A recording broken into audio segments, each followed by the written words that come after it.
What is going on, guys? Panther here, your coach at the Carolina Clefables, and we are bringing you our BBL Week 7 battle against Ben. It's Ben J.I., so I don't know if that's Ben G, and his Austin Swoobats.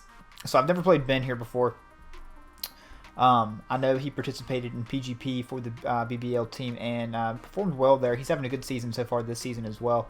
He has a terrifying team: Megazam, Zygarde Complete, and Magearna. I believe that is Z Magearna as well. So it's a very good team, and he's having a really good season.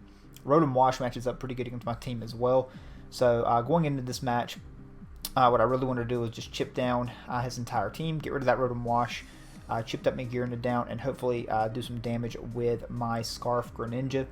I have a bulky Mudsdale for the Zygarde, Scarf Ninja, Banded, Marshadow, a specially defensive Mew with Calm Mind and Psychic Z, and bulkier Zard, and then of course just kind of like a blanket Lantern, just because it really matches up well against the Rotom. So let's go ahead and jump into things here, and let's see what we can find out. So like I said, Ben's got a very scary team. Just at team preview, I'm thinking he's either going to lead the Drapion, Rotom, or the Golurk most likely. He ends up actually leading with the Magearna. I actually chose to lead off with my Mudsdale here just to try to get my rocks up. If he wanted to lead with the Rotom, I could go hard into Lantern, but Mudsdale gives me the biggest opportunity against the Drapion and the Golurk as well. So I felt like Mudsdale is probably my best all-around lead. I can just get my rocks up here. Or actually, I EQ here turn 1. I do... This exchange actually takes place a couple of different times. So EQ there on turn 1 as I predict him to go for the Volt Switch. He Toxics actually. So there's the Toxic, and he gets that off on my Lantern here pretty early in the match, which is pretty annoying. I do have Heal Bell, but I don't necessarily want to waste a turn going for it. I have the option here of actually going for the Volt Switch. I know that Golurk's kind of an option, a play that he could make, but I'm thinking he probably goes into Magearna. I Volt Switch here as he goes hard out into Golurk, and he gets some momentum there as he's able to get in his Golurk now. Now he kind of has the flexibility to choose what he wants to do. He can try to get his rocks up. He can just attack and try to do a lot of damage. I don't think he would EQ if anything, because I could go out into my Zard. I think it'd probably just Shadow Punch, maybe Ice Punch. But he does actually EQ here, and we can kind of scout and get some information about this thing as well. But as you can see, Mudsdale actually takes a good bit of damage from that. But he is able to get up a stamina boost, so we're going to be able to eat this thing up. Now, find out that he's a Life Orb, so this thing is actually a pretty offensive Golurk here. So maybe like some type of Rock Polish variant or something like that. I get my rocks up here. This is the turn I'm thinking of where I get my rocks up as he goes out into his Rotom. And you'll kind of see how this is kind of just a pointless play. I wish I actually would have Toxic in hindsight on this thing. Because he's just going to be able to defog next turn and immediately remove my hazards. So I'm basically, I've lost half my health on my Mudsdale, gotten my Lantern Toxic basically for free against his team. So I don't have rocks up. I've wasted several turns actually. So he's controlling the early tempo of this game actually. But you know, this Rotom still is really shut down by my Lantern here. I can freely Volt Switch on it. You know, as long as he does not actually go into the Golurk. I Volt Switch here, actually. I don't think he's going to go into Golurk again on a Water type. So he's already shown me that as his initial switch in. And if I were him, this is the turn I would go into Magearna. I obviously expected that the first time. But in comes the Mags. In is my big Megazard here. And I can actually, I just go for the Flare Blitz here because if he wants to go out into the Rotom, it's going to take that. It's going to put it in range. I need damage on that Rotom for my Greninja later in this thing, as a matter of fact. As he actually goes for Scarf Flare Cannon, and my HP investment actually pays off big time here, as I can go for the Flare Blitz and blow this Magearna away, but I'm going to die to Recoil in the meantime.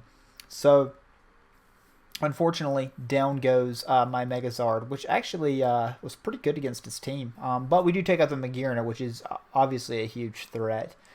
So I'm okay with that. So on the double down, I'm going to go out into my Greninja. I felt like it was the best spawn to go out to because it gives me the most options. And he goes out into Mega Zam. I can obviously just fire off the big U-turn here. He's going to go out into the Drapion. And as you can see, I'm just going to be able to pivot on out on this thing. So U-turn's going to do a nice little chunk to it, about 35% or so. And we're going to be able to bring out our banded Marshadow now, and we're going to be able to click buttons here.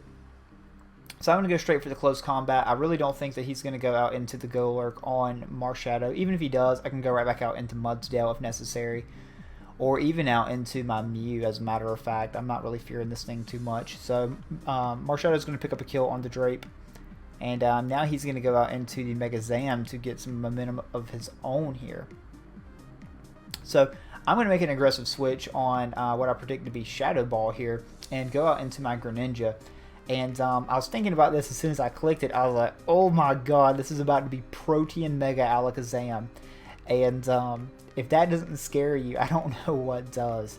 So here is big Protean Mega Alakazam here now. And he's going to go for the Psychic, actually, as we're A-okay against that. I'm going to go for the U-turn. He knows he can actually live Scarf U-turn, and he's going to stay in here, actually. He easily lives that, of course. And I'm thinking when I click this, he's probably going to go for the Recover. But if he does actually try to attack me, I just want to go out into something to sack it off, so I can go right back out into Greninja or Marshadow and kind of rinse and repeat there. Give me the offensive momentum back. I can sack off my Mudsdale here because I felt like I had enough in the back to check that Zygarde. So he's going to go for the Shadow Ball here. And that's, of course, going to knock out my Mudsdale from Big Protean Mega Zam. So down goes Mudsdale. But I felt like that was a fair trade there.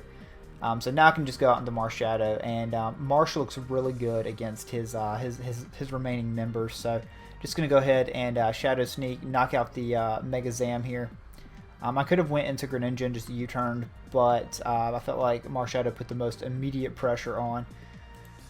So Marsh is in. He's going to go out into the Lantern, the Rotom as I go into my Lantern. I always have, like I said, I always have this to go into against this. And he's going to go for the Foul Play, and as you can see, that does absolutely nothing.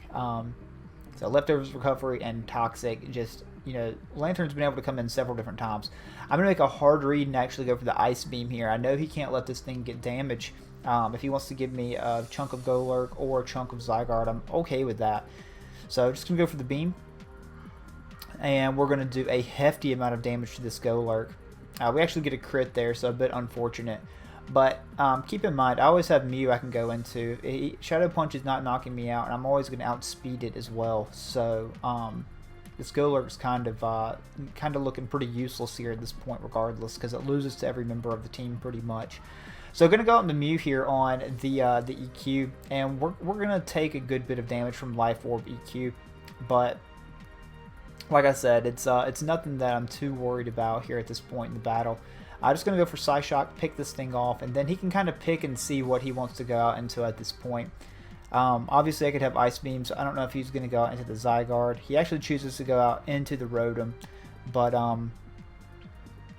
but yeah, here's the Rotom. This gives me a Roost, and I can actually start plotting up on this thing as well, as you are soon about to see. So yep, he's just going to go for the Foul Play, and as you can see, that only does about 60 HP worth of damage, so I can definitely stall this thing out and just try to start plotting up on it. Now, here's the part where I realized there's a problem, because my front office actually made this set for me, and it's on me too, so I don't want to throw them under the bus or anything like that. It's on me because I should have picked up on it. I've used Mew enough times to know. We were actually planning on a Munium Z set. So we have the Munium Z equipped, so Psychium won't actually activate with Munium, and then I have Psyshock instead of the Psychick, so Munium will not work either. So I'm trying to put myself in a position to where I can kill this with Psyshock and then kill the Zygarde without letting it get to complete form with the Mew Z, but I don't really know if it's going to get to that point or not. So I'm okay just kind of sacking this thing off if I can get some damage on this. I want to Psy Shock here, get as much damage off on it as I can without killing it, so I can go out into Scarf Greninja and finish this game off. He's not in complete form, so he's not going to be able to live the Protein Ice Beam from my Greninja anyways. Only if he's like Yachi or something. But his options at this point really are, is even if he is Yachi, he can't Dragon Dance on me with the Zygarde. With my Greninja. So here's how my thought process was here. So I can go into my Greninja here, click Ice Beam. He's going to go into Zygarde Complete. It's going to die unless he's Yachi or like Sash. But if he Dragon Dances, I still outspeed. If he attacks me, I don't even think it's enough to knock out Greninja from full. Not unless he like... Well, he can't Z-move me, so it's basically a wrap here at this point. He can't D-dance twice on me. He can't. I guess maybe he could glare and get really lucky with some paras, but I do still have Marshadow, so if I'm gonna get this original Ice Beam off, either take him to Sash or do a ton still with Yachi, like 80%. He's gonna recover that with Mr. Complete. He's got to get lucky with some pairs, but then I do still have my Marshadow as well to come in and click Banded Ice Punch. So maybe like a Coil Glare set with some luck could have brought it back for him there. But otherwise, I think my Protean Greninja just had that one wrapped up. So that's a good game to bin. We are now 4-3 on the season. We've bounced back from our early season. Pretty bad luck. So we've got 3 games left this season. Want to finish strong. Play D. Willie next week, so be sure to catch that on the channel as well. Good game to you again, Ben, if you're watching this. Was a fun one. You got a really scary team. I'm sure you'll make playoffs as well with it. So best of luck to you the rest of the way. But anyways, guys, thank you so much for watching. I'm out for now. We'll see you.